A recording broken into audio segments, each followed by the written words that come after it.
नमस्ते। थर्ड आई में आपका स्वागत है। बिहार इलेक्शन हो गया, एनडीए की सरकार बन जाएगी। जो जो परिणाम थे वो बहुत क्लोज इलेक्शन था। उन सब डिटेल के बारे में आप लोग 2 दिन से इतना सुन रहे हैं टीवी पे, हर जगह सोशल मीडिया पे। मैं उन सीट किसको कितनी मिली, कौन क्या हुआ, मैं उस पर चर्चा नहीं करूंगा। आज थोड़ी देर हम लोग बात कर लें, क्योंकि अभी बिहार का मामला ताजा है, कि इसमें किस किस पार्टी का क्या, जैसे होता है टेक अवे, उसको क्या, किस पार्टी ने क्या जीता, क्या हारा, क्या पाया, क्या खोया। सबसे पहले बात शुरू करें भाजपा की, क्योंकि एनडीए का गठबंधन जीता है, भाजपा उसको लीड कर रही है अब। तो सबसे पहली बात कि भाजपा ने 54 सीट से 74 सीट, मतलब 20 सीटों का उसको फायदा हुआ। लेकिन एक ही चीज रह गई कि भाजपा नंबर 1 पार्टी नहीं बन पाई, वो आरजेडी ही रही। बिहार की सबसे बड़ी पार्टी इस समय आरजेडी है। खैर, ये एक इंटरेस्टिंग सफर इसलिए है कि बिहार कई मामलों में इंपॉर्टेंट था बीजेपी के लिए। पहला इंपॉर्टेंट ये था, ये अकेली ऐसी स्टेट है जहां पे अभी तक भाजपा का मुख्यमंत्री नहीं बना है। ये बाकी मैं उस डिटेल में नहीं जा रहा हूं, उसको कई बार कह चुका हूं। यहां पे नीतीश कुमार को कट टू साइज उनको छोटा कर दिया गया है। अब वो जूनियर पार्टनर के रूप में ही उनके साथ काम करेंगे। बिहार इसलिए भी जरूरी है कि बीजेपी का एनडीए का सफर, जब बीजेपी अकेले थी और इसको बहुत से लोग साथ इसके आने में हिचकिचाते थे, उस समय ये बिहार ही था और बिहार के नेता थे। जॉर्ज फर्नांडिस एनडीए के कन्वीनर बनाए गए थे, नीतीश कुमार सबसे कद्दावर नेता उस समय बिहार के, ये सब लोग साथ आए थे। तो बीजेपी का जो एक था ना कि इसको छूना नहीं ठीक है, वो उस छुआछूत से निजात बीजेपी को बिहार ने ही दिलाई थी। और ये जब समता पार्टी उस समय की जब इनके साथ आई तो वो हुआ। अब वो पूरा एक तरह से सर्किल पूरा हो गया है। आज की तारीख में अब एनडीए से बीजेपी का सफर शुरू हो गया है। आज एक समय बीजेपी को एनडीए की जरूरत थी, आज बीजेपी के लिए एनडीए लायबिलिटी है। और अब धीरे धीरे बीजेपी ने भी साफ करना शुरू कर दिया है कि अब वो बीजेपी है, अगर किसी को आना हो तो साथ आ जाए। अब वो एनडीए का उतना नहीं है, क्योंकि उसका जो गठबंधन है उसपे केवल एक मंत्री रामदास अठावले, वो भी एक ऐसे ही मंत्री है, बहुत सिग्निफिकेंट, बहुत बड़ा मंत्रालय नहीं दिया गया, केवल एक मंत्री उनको कहने को उनके घटक दल का है, बाकी कोई मंत्री नहीं है। इसलिए बीजेपी की दृष्टि से अब वो फिर से बीजेपी अपनी ताकत से बिना एनडीए की बैसाखी के बीजेपी हैज अराइव्ड। दूसरा ये मुझे ऐसा लगता है कि बीजेपी का एक चीज और प्रूव हो गई कि नरेंद्र मोदी जैसा इलेक्शन जिताने वाला कोई नेता इस समय, बीजेपी तो छोड़ दीजिए, अभी देश में और पार्टी में भी नहीं है। ये बात इन्होंने किसी तरह से पूरी तरह से प्रूव कर दी है मोदी ने कि वो जिताऊ हैं। और उनका जैसे कनेक्ट वो कर लेते हैं, लोगों का जो भी गुस्सा माइग्रेंट लेबर या वो था जिसमें उम्मीद थी कि लोगों को वो गुस्सा रहा, लेकिन लोगों को लगा ठीक है, ये सबके ऊपर ये समस्या आई थी, इसमें मोदी क्या कर लेते, कुछ इस तरह से उनको मतलब उनके ऊपर वो गुस्सा नहीं आया। तो मोदी इस इलेक्शन में और कद बढ़ा कि मोदी आज भी इलेक्शन अपने बूते पे जिताने के स्थिति में है। अब एक तरह से ये लास्ट पार्टी थी इस घटक की, एनडीए की, जो कहीं बराबरी की थी। अब उसको भी कट टू साइज कर दिया गया है। अब वो एक छोटी पार्टी के रूप में, सहयोगी दल के रूप में उनके साथ है। अब वो बराबरी का रिश्ता नहीं रहेगा। बिहार की एक जो समस्या बीजेपी की है, मैं उसमें आगे थोड़ा आपसे चर्चा करूंगा कि वहां का कोई स्टेट लीडरशिप नहीं है, मतलब किसको वो प्रोजेक्ट करेगा, तो वो एक समस्या बीजेपी की अभी रहेगी। अब बात कर लेते हैं कांग्रेस की। हालांकि कांग्रेस को मतलब सीट की दृष्टि से 19 सीट मिली हैं, चौथे नंबर पे पहले 4 दलों में। लेकिन मैं बात सिर्फ इसलिए कर ले रहा हूं कि कांग्रेस अपने को एक बीजेपी के ऑल्टरनेटिव के रूप में दिखाती है।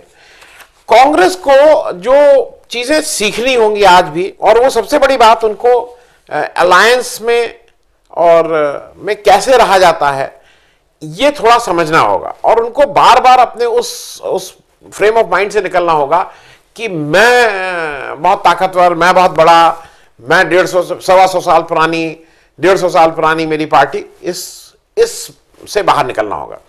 वो मैं इसलिए कह रहा हूं कि आप अगर चुनाव पे बहुत दृष्टि डालें तो कहीं ना कहीं ये चुनाव मेरे हिसाब से, अगर कांग्रेस अपना वैसा प्रदर्शन भी कर पाती जो उसने पिछले 2015 में किया था, तो आज शायद वहां महागठबंधन की सरकार होती। आप पूछें कैसे? कांग्रेस ने पिछली बार 41 सीट लड़ी थी 2015 में, और 41 में उसके 27 विधायक आए थे। आज वो 70 सीट लड़ी और 19 विधायक आए। अगर वो उसको मेंटेन भी कर लेती, 70 में भी अगर 27 आ गए होते, तो 8 अगर और विधायक होते, तो मेरे हिसाब से वो 118 पे अटके होते। ये जो बाकी 8 सीटें, मैं जल्दी से आपको इसलिए कर दूं क्योंकि इसका बहुत माने अब नहीं रह गया है, लेकिन just because to prove my point कि कांग्रेस कहां हारी है। 8 जो AIMIM और BSP और LJP और ये हैं, इन लोग को निकाल दीजिए तो 135, या LJP को ले लें तो 136, 118 वाला उसमें सरकार बना था, 118 इनके पास थे। क्योंकि AIMIM को सार्वजनिक रूप से पब्लिकली शायद बीजेपी के साथ जाने में उसको दिक्कत होगी, क्योंकि ये अब कांग्रेस को सीखना होगा। ये बार बार कांग्रेस की वजह से बहुत सी स्टेट में जो भी गठबंधन बनता है या जो भी अलायंस होता है उसका खराब परफॉर्मेंस होता है। यहां पे वो 70 में 19 सीट, और दूसरा जो कम्युनिस्ट जिसपे बहुत से लोगों ने नाक बहुत सिकोड़ी थी, 29 में 16, 55% का उनका स्ट्राइक रेट था। इवन जो RJD थी वो 144 में 75, 52 का स्ट्राइक रेट। इनका क्या स्ट्राइक रेट? 70 में 19, 33% पे जीत मानी जाती। ये 27% का स्ट्राइक रेट था। और ये मैं इसलिए आपको याद दिला दूं क्योंकि कांग्रेस को इससे बाहर निकलना है। कांग्रेस अगर चाहती तो NCP जो उनकी पार्टी है, जिसके तारिक अनवर पहले थे NCP में, अब आ गए हैं कांग्रेस में, वो मांग रही थी एक आध सीट दे के आपका एक ओवरऑल देश में अगर आप बात कर रहे हैं, महाराष्ट्र में आप उनके साथ सरकार चला रहे हैं, तो एक आध सीट का एडजस्टमेंट हो सकता था। अपने 70 के कोटे में से कोई दे दिए होते। दूसरा RLSP जो उपेंद्र कुशवाहा वाली पार्टी थी, उसका कोई जीता नहीं, लेकिन उसने वो एक क्योंकि उपेंद्र कुशवाहा सेंटर की राजनीति किए हुए हैं, केंद्र की राजनीति किए हुए हैं, तो उनका ये जो था वो मैनेजमेंट बेटर था। उन्होंने AIMIM से गठजोड़ किया, उन्होंने BSP से किया, 2-3 पार्टीज और लाए उन्होंने। तो उपेंद्र कुशवाहा को इसी 70 में वो अकोमोडेट हो सकते थे। वो जीतते नहीं जीतते, लेकिन कम से कम एक पप्पू यादव, जो बार बार आप अगर सुने तो कह रहे थे कि हम तो कांग्रेस के साथ हैं, कांग्रेस के हम नेचुरल अलाई हैं, उनको आप अकोमोडेट कर सकते थे। तो एक तो कांग्रेस को इससे बाहर निकलना होगा, क्योंकि ये बात बार बार हो रही है। उत्तर प्रदेश में अखिलेश यादव की सरकार थी, 5 साल उन्होंने चलाए थे, कोई ऐसा आरोप नहीं था। 403 में से आप 105 सीट ले लिए और बहुत खुश हुए। 105 सीट में से आपके कितने लोग जीते? 7। और अखिलेश यादव 298 सीट लिए, कितने लोग जीते? 47। मतलब आप ही की वजह से, मैं ये नहीं कह रहा हूं कि कोई सरकार बन जाती या बीजेपी हार जाती, लेकिन इतनी दयनीय स्थिति नहीं रहती। आप गठबंधन को थोड़ी ताकत दे सकते थे। महाराष्ट्र में भी ये हुआ। महाराष्ट्र में भी जो, अगर आपको याद हो, जब पिछले साल इलेक्शन हुए तो 125 कांग्रेस, 125 NCP। कितनी सीटें आई? NCP की आई 54, आपकी आई 44। और आपने सीटी ही की वजह से आपने AIMIM से या अंबेडकर साहब वाली जो प्रकाश अंबेडकर की पार्टी, उससे आपने वो नहीं समझौता नहीं किया। कुछ मैनेज करते, क्योंकि आपको समझना होगा कि अगर आप राष्ट्रीय पॉलिटिक्स कर रहे हैं तो गर्ज आपकी है। आपके सामने एक उदाहरण, मैं कोई बीजेपी का उदाहरण इसलिए नहीं देता हूं क्योंकि बहुत अच्छा उदाहरण नहीं होता है मेरे समझ में, लेकिन जब बिहार में उनको स्ट्रेटेजिकली नीतीश कुमार को अपने साथ लाना था तो उन्होंने अपने 14 सिटिंग MPs के टिकट काट के 20-20 बराबर के पे उनसे समझौता किया। तो कांग्रेस को ये जितनी जल्दी समझ में आ जाएगा, मेरे ख्याल में उतना ही कांग्रेस के लिए या ऑपोजिशन के लोगों के लिए फायदेमंद होगा। अब तीसरी पार्टी आती है JDU। मैं JDU की बात इसलिए कर लूं क्योंकि नीतीश कुमार जी ने जैसा कहा है कि ये उनका आखिरी चुनाव है। मेरे हिसाब से इस पूरे कैंपेन में अगर तेजस्वी यादव के से ज्यादा नहीं तो तेजस्वी यादव से कम परफॉर्मेंस भी नीतीश का नहीं रहा है, और लोगों को लगेगा कि ये आप कौन सी बात कर रहे हैं। मैं सिर्फ इसलिए कह रहा हूं कि इनको 71 सीट थी, वो घट के 43 रह गए, 28 सीट इनकी कम हुई है। लेकिन एक नीतीश कुमार के अगेंस्ट पूरी भाजपा, अब देखिए इसका कोई कोई वो नहीं है, कोई विटनेस या गवाही या वो नहीं है, लेकिन जिस ढंग से चिराग पासवान को इनके पीछे लगाया गया था वो चीजें बहुत स्पष्ट नहीं हो रही हैं। और अब तो आंकड़े कह रहे हैं कि अगर जहां जहां लोग जनशक्ति पार्टी के कैंडिडेट नहीं होते तो इनकी हालत उससे बेटर रहती।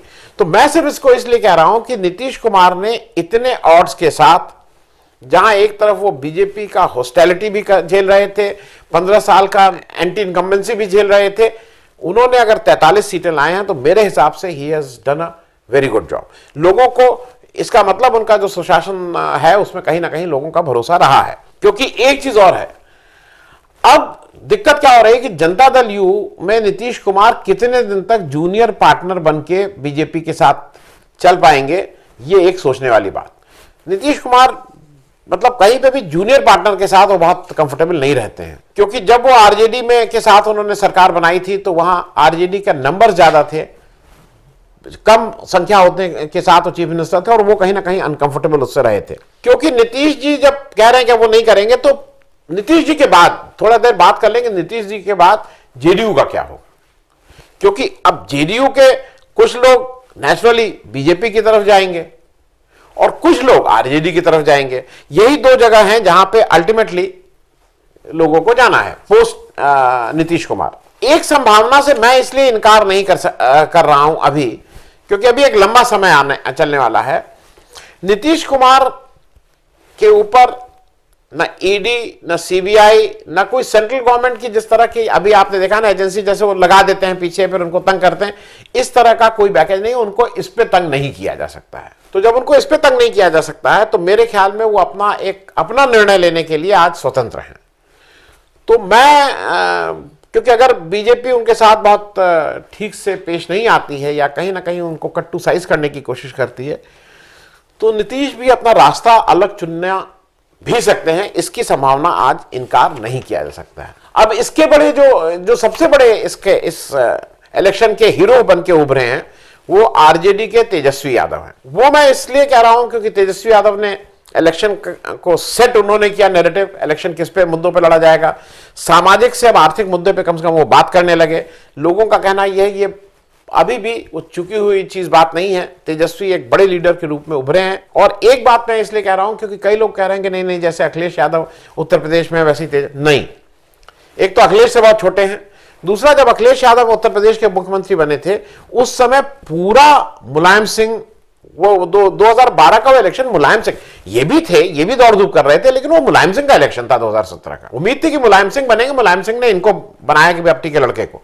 यहां पे 31 साल की उम्र में लालू यादव इनके साथ नहीं थे, मतलब संगठन नहीं था इनके साथ। रघुवंश बाबू जिनकी एक बहुत बड़ी गुडविल थी वो नहीं थे। तो उसके बाद अगर तेजस्वी आए हैं तो जो भी उन्होंने किया है उसका पूरे पुण्य के भागीदार केवल और केवल तेजस्वी यादव है, इसमें कहीं कोई दो राय नहीं है। और उनका मैं मानता हूं कि एक तरह से जिस तरह से एक अखिलेश यादव ने मुलायम सिंह यादव को ट्रीट किया और कैसे उनको पार्टी से निकाला, लालू यादव का ये सब होने के बाद भी भाई उनके ऊपर भ्रष्टाचार, चारा घोटाला, जेल में बंद हैं, अभी तक कहीं से भी तेजस्वी की तरफ से इस तरह का कोई एक नहीं आया जहां पे उन्होंने लालू के साथ बेअदबी की हो। और मेरे ख्याल में लॉन्ग टर्म में ये चीजें माने जरूर रखती हैं, क्योंकि अब तेजस्वी यादव का एक तो एग्जाम पास कर लिया है और मेरे हिसाब से उनके 75 सीट आई हैं तो ऑनर्स तो मिल ही गया है, उनका डिस्टिंक्शन है इसमें। अब उनकी एक दूसरी परीक्षा शुरू हो रही है, जो बिहार की जो छोटी पार्टीज हैं, जीतन राम मांझी, मुकेश सहनी वाली पार्टी, भाई ये पार्टीज भी तो इधर उधर जा सकती हैं, क्योंकि बीजेपी पूरी कोशिश करेगी कि जीतन राम मांझी और मुकेश सहनी की पार्टी को या तो अपने में मर्ज कराए या उनके विधायक उनके साथ मर्ज हो जाएं। दो में से एक चीज मेरे हिसाब से होना ही होना है, क्योंकि अदरवाइज ये लोग हरदम एक खतरा रहेगा कि ये इधर जा सकते हैं उधर जा सकते हैं। अब तेजस्वी को इन लोगों को हैंडल करना है, तेजस्वी को उपेंद्र कुशवाहा को कैसे हैंडल करते हैं, तेजस्वी पप्पू यादव को कैसे हैंडल करते हैं, ये जरा देखने में इंटरेस्टिंग होगा, क्योंकि अब ये दूसरा एग्जाम पप्पू इनका ये होगा। और एक और जगह मैं अभी भी मान रहा हूं कि तेजस्वी यादव जनता दल यू में और खास करके नीतीश कुमार को कैसे हैंडल करते हैं, ये भी देखने में इंटरेस्टिंग होगा, क्योंकि जो उनका कुनबा है 75 लोगों का, ये उनके लिए इंपॉर्टेंट है कि उनको जोड़ के कैसे रखते हैं। क्योंकि जैसे और जगह पे हुआ है, ये हम और आप देखे हुए हैं बार बार कि कैसे इस पार्टी को तोड़ा जाता है, कैसे लोगों से रिजाइन करवाया जाता है। मध्य प्रदेश में सारे एक्सपेरिमेंट हो चुके हैं, तो कोई नया एक्सपेरिमेंट नहीं करना है। तो पूरा जोर रहेगा कि किसी तरह से आरजेडी को भी तोड़ा जाए जल्दी से। चिराग पासवान, मेरे हिसाब से चिराग पासवान के पास अब बहुत ऑप्शंस नहीं बचे हैं। एक तरह से उनकी पार्टी तो धाराशायी हो ही गई है। हम तो डूबेंगे सनम, तुमको भी ले डूबेंगे, वो वाला काम किया है। मेरे ख्याल में शायद चिराग पासवान, जैसा मुझे लगता है, वो बीजेपी में जाएंगे, वो फुल टाइम बीजेपी ज्वाइन करेंगे। मेरा अपना ही अनुमान है। मैं इसलिए इसको कह रहा हूं क्योंकि वो कह रहे हैं ना, मैं हनुमान हूं और राम है, ये सब उन्होंने कहना शुरू कर दिया है। बीजेपी भी एक कोई यंग लीडर ढूंढ रही है। बीजेपी के लिए भी सामने चुनौती तेजस्वी यादव रहेंगे। जब भी वो बिहार की बात होगी तो उनके लिए भी सूट करेंगे अगर तेजस्वी के सामने चिराग पासवान को, वो एक बीजेपी के दलित हैं, इस लीडर के रूप में उनको प्रोटेक्ट करती है। एक पार्टी की और बात, AIMIM 5 सीटें जीत के आई है। उसके ऊपर आक्षेप हरदम ये लगता है कि वो बीजेपी की बी टीम है, और उसका एक ही कारण है कि, और वो कहते हैं कि भाई मैं तो बीजेपी के अगेंस्ट हूं और ये हूं, लेकिन उसका एक कारण है क्यों उनको कहा जाता है वो बीजेपी की बी टीम है, क्योंकि आप जरा सुन लीजिए, और ये मैंने बीजेपी की जो ऑफिशियल साइट है वहां से ये भाषण उठाया है। अकबरुद्दीन ओवैसी का भाषण महज भाषण नहीं, बल्कि उसके मुंह से निकला एक एक शब्द राष्ट्रद्रोह को बढ़ावा देने वाला और बेहद भड़कीला था। वो पूरे देश में आतंक फैलाने की फिराक में था। 100 है ना, 15 मिनट के लिए पुलिस को हटा लो, बता देंगे किसमें हिम्मत है, कौन ताकतवर है। हिंदू मुसलमान में दंगे करवाने के मकसद से उसने ऐसा भाषण दिया। बीजेपी की ऑफिशियल साइट उनके बारे में क्या कहती है, उनके और उनके भाई के बारे में वो क्या क्या बातें करते हैं, लेकिन आज तक आपने सुना यहां पे कोई फोटोग्राफर, जर्नलिस्ट दाल, मिड डे मील में दाल की जगह पानी, गर्म पानी और हल्दी डाल के दिया जा रहा था, उसको, उसकी फोटो खींच के खुलासा करता है, उसको जेल में डाल दिया जाता है। ये क्या कर रहे हैं इन दोनों भाई, इन ओवैसी ब्रदर्स को? आज तक आपने कभी सुना कि इनको जेल में डाला गया या इनके ऊपर राष्ट्रद्रोह का मुकदमा लगा, NIA लगा? नहीं ना।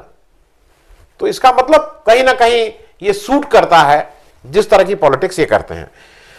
एक दल ऐसा है जो बड़े दल के रूप में उभरा है, मतलब वो 5वां सबसे बड़ा दल, कम्युनिस्ट लोगों का एक, वो 12-2-2, CPI 2, CPM 2 और CPI-ML 12। मेरे हिसाब से ये एक अलग तरह का रिवाइवल है कम्युनिस्ट पार्टी का। उसका एक कारण यह है कि बिहार में वो अंबेडकर वाला जो दलित उत्थान, दलित आंदोलन, वाम सेफ, ये उतना नहीं है जितना वो नक्सल आंदोलन से प्रभावित वहां का है, और उस स्पेस को CPI-ML भरता है। CPI-ML की जो यूथ विंग है आयसा, वो बहुत ठीक से पॉपुलर है युवाओं के बीच में। तो आने वाले समय में CPI-ML को भी वो उतना संजीवनी मिल गई है कि वो 12 सीटें उसके पास आ गई हैं, और मुझे लगता है कि कहीं ना कहीं अब कम्युनिस्ट भी का एक रोल फिर से आप देख सकते हैं। अब चलते चलते लास्ट में मैं जल्दी से आपको 3 चीजें बता दूं कि बिहार को अब मैं आगे कैसे देख रहा हूं। पहली चीज, बिहार पॉलिटिकली अस्थिर रहेगा, क्योंकि जो भी इनके पास NDA के पास इस समय बहुमत है वो बहुत कंफर्टेबल नहीं है। उसमें से भी हम और VIP पार्टी को अगर निकाल दें तो वो बहुमत नहीं है इनके पास, मतलब अपने और JDU के। दूसरा ये है कि उन्होंने नीतीश को जूनियर पार्टनर बना दिया, JDU को छोटा, कम उन्होंने, ये इसमें वो हो गया है। अब वो चीफ मिनिस्टर कौन बनते हैं, कैसे बनते हैं, नीतीश की JDU के मंत्री कम होंगे, ये सब जो बैलेंसिंग है ये भी कहीं ना कहीं काम करेगी।